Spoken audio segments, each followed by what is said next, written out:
আসসালামু আলাইকুম। আপনাদের মাঝে আর একটা গুরুত্বপূর্ণ ভিডিও নিয়ে আসলাম। ইদানিং অনেক টেকনিশিয়ান, অনেক মেকার, অনেক ভাইরা আছে এই সার্কিটটার বিষয়ে জানতে চায়। ঠিক আছে, আপাতত বর্তমানে মার্কেটে সার্কিটটা নতুন পাওয়া যায় না। হ্যাঁ, আর আপনারা অনেকজনে পুরাতন সার্কিট স্কুল থেকে খুলে রাইখা এগুলো ব্যবহার করেন। 2-3 দিন ব্যবহার করার পরে সমস্যা দেয় আবার। সেই ক্ষেত্রে আপনাদের কাস্টমার সাথে আপনার একটা ভুল বোঝাবুঝি হয়। কারণ অনেকজনে বলছে ভাই এটার পরিবর্তে কি কোনটা কাজ করে। জি ভাই, এটার পরিবর্তে সার্কিট আছে, কাজ করে। করতে গেলে আপনাদের একটা সমস্যার সম্মুখীন করেন সবাই। এই সমস্যা আপনার এখানে যে ডিসপ্লের রেবনগুলো আছে দুই সাইডে, ওই যে সার্কিট, এটার পরিবর্তে যে সার্কিটটা ব্যবহার করবেন ওইটা কিন্তু এরকম সিস্টেম নাই। আপনাদের ডিসপ্লের তারটা চেঞ্জ করে দিতে হবে।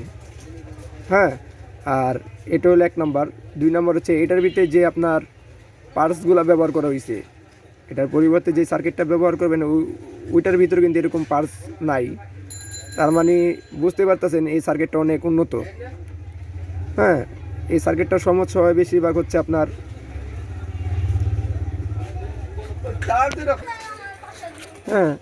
অনেক সম্মুখীনের ভিতরে পড়ে যান। ডিসপ্লে তার চেঞ্জ করতে হয়, আপনার এই পার্টসগুলো এত ভালো মানের সার্কিট না ওইটা। তখন অনেকজনে বলে যে ভাই এই সার্কিটটার সমস্যা হচ্ছে আপনার লোডে, অটোমেটিক ওজন উঠে, অটোমেটিক ওজন মাইনাস হয়।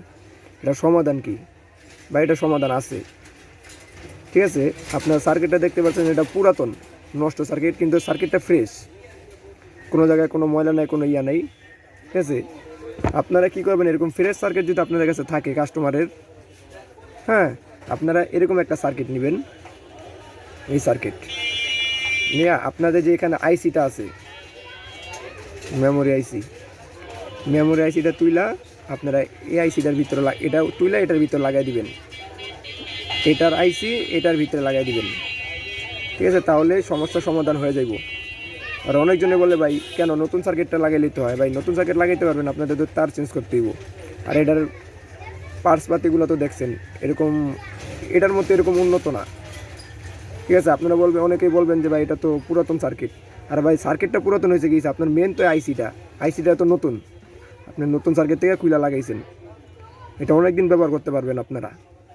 পুরাতন সার্কিট নেওয়ার চাইতে একটা আইসি লাগে আপনি সার্কিটটা ব্যবহার করলে অনেক দিন লাস্টিং পাইবেন। ঠিক আছে, কাস্টমারের সাথে আপনাদের কোনো ঝামেলা হবে না। আর আপনারা বলবেন যে ভাই তুই নতুন সার্কিটটাকে যে খুলে যে আমরা এই আইসিটা লাগাবো, তো এই নতুন সার্কিটটা কী করবো? হ্যাঁ ভাই, এটারও সমাধান আছে। এটা কী সমাধান? এখন বর্তমানে অনেক স্কেল, আপনার এলজি অনেক স্কেলে আছে এই সার্কিটটা ব্যবহার করা হয়। হ্যাঁ, বর্তমানে ওই সব স্কেলেতে বেশিরভাগই সমস্যা দেখা দিতেছিল আপনার অটোমেটিক ওইটা থাকে, ক্যালিব্রেশন অপশন ওইটা থাকে। আবার হচ্ছে আপনার এলবি সমস্যা দেখা দেয়, কিন্তু কাস্টমারের এই আইসিটা ভালো থাকে। তখন কাস্টমারের ওই আইসিটা নিয়ে আপনার এই নতুন সার্কিটের ভিতরে লাগাই দিবেন, সব সমস্যার সমাধান হয়ে যাব। ঠিক আছে, তার মানে আপনি কি বুঝলেন? একটা সার্কিট আপনি 2 জায়গায় দিলেন, এই আইসিটা দিলেন আপনি এই সার্কিটটার ভিতর। হ্যাঁ, আবার এই সেম সার্কিটে যে সমস্যা হইব আপনার ওই আইসিটা তুলে এখানে লাগাই দিবেন, তাহলে কাজটা সমাধান হয়ে যাব। আশা করি বুঝতে পারছেন ভাই।